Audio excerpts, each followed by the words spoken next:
Hello दोस्तों, कैसे हो आप सभी। उम्मीद करता हूँ सभी लोग ठीक होंगे।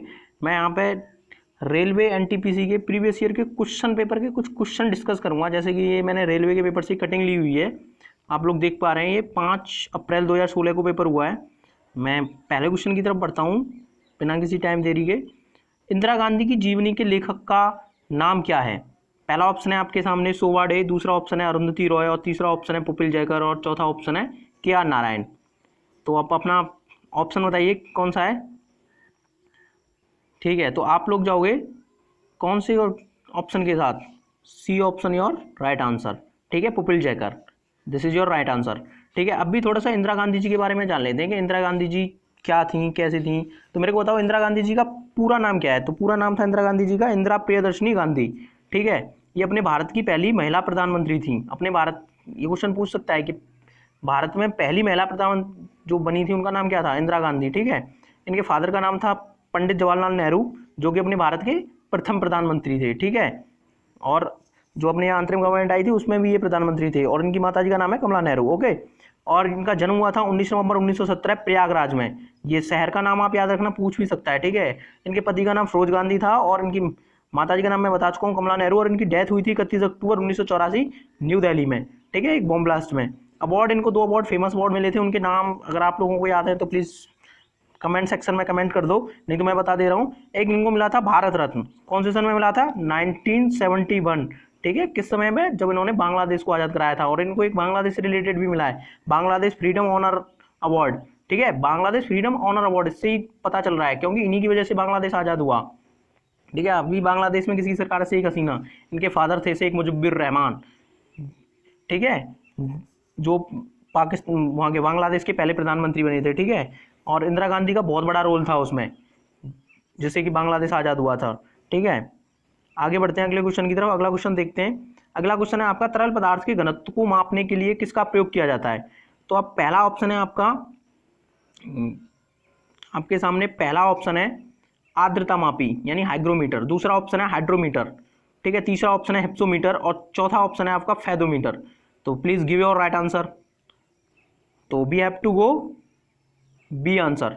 ठीक है, आपका जो तरल पदार्थ के घनत्व को मापने के लिए प्रयोग किया जाता है वो हाइड्रोमीटर प्रयोग किया जाता है। बचे 3 ऑप्शन, आर्द्रता मापी, हाइग्रोमीटर किसके लिए प्रयोग किया जाता है, वायुमंडल की आर्द्रता मापने के लिए, ये आप सब लोग याद रखोगे। हिप्सोमीटर किसके लिए यूज किया जाता है, वायुमंडलीय दाब मापने के लिए, और फेथोमीटर किसके लिए यूज किया जाता है, गहराई मापने का यंत्र है। ठीक है, okay, I hope you will understand.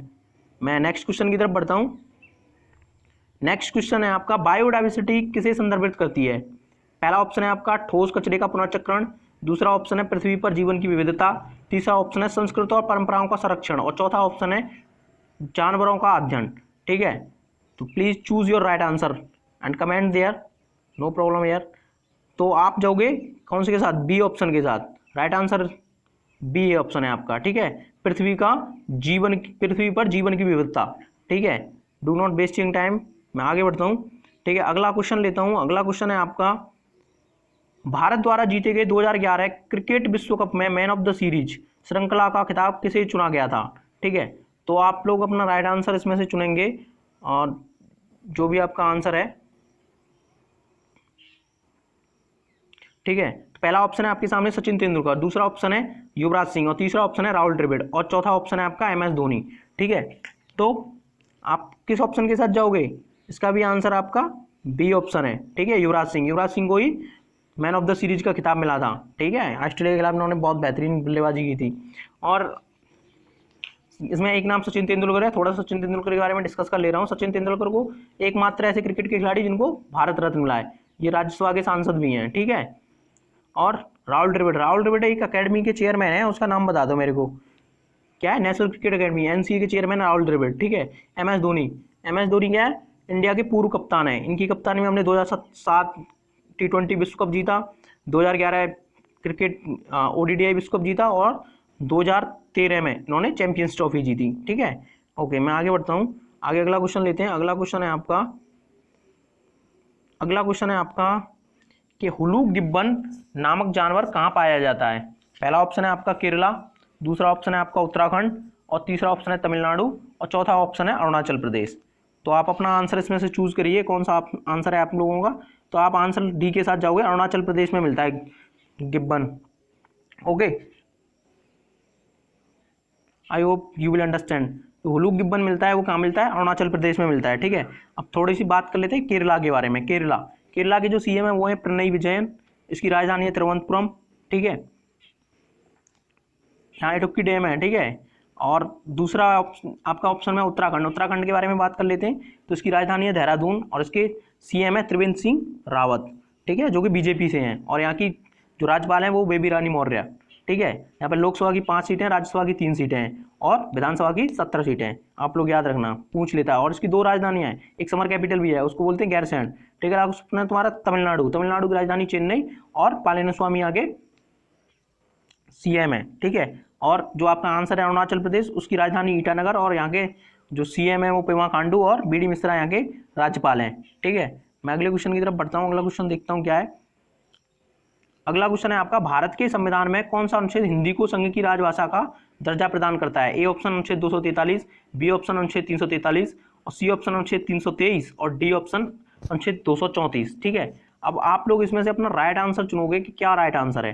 ठीक है, तो आपका राइट आंसर तो है इसमें बी, बी के साथ आप लोग जाओगे, अनुच्छेद 343। ठीक है, लेकिन अब अनुच्छेद 243 की बात आई है तो उसके बारे में भी जान लेते हैं। 243 पंचायतों के गठन से संबंधित है। ओके, याद रखना, 243 पंचायतों के गठन से, 343 हिंदी को राजभाषा का दर्जा देता है, अनुच्छेद 323 लोक सेवा आयोग का गठन करता है और अनुच्छेद 234 न्यायिक सेवा में जिला न्यायाधीश जो बनते हैं, आपके जज वगैरह बनते हैं जिलों में, उनको संदर्भित करता है। ठीक है, मैं आगे बढ़ता हूँ, आप लोग याद रखना, एक बार रिवाइज कर लेना इसको और चाहो तो शॉर्ट नोट भी बना लेना। ठीक है, IRS फर्स्ट डे भारत का, और डैश है इसके सामने, पूछ रहा है पहला परिचालनात्मक दूर संवेदी उपग्रह था।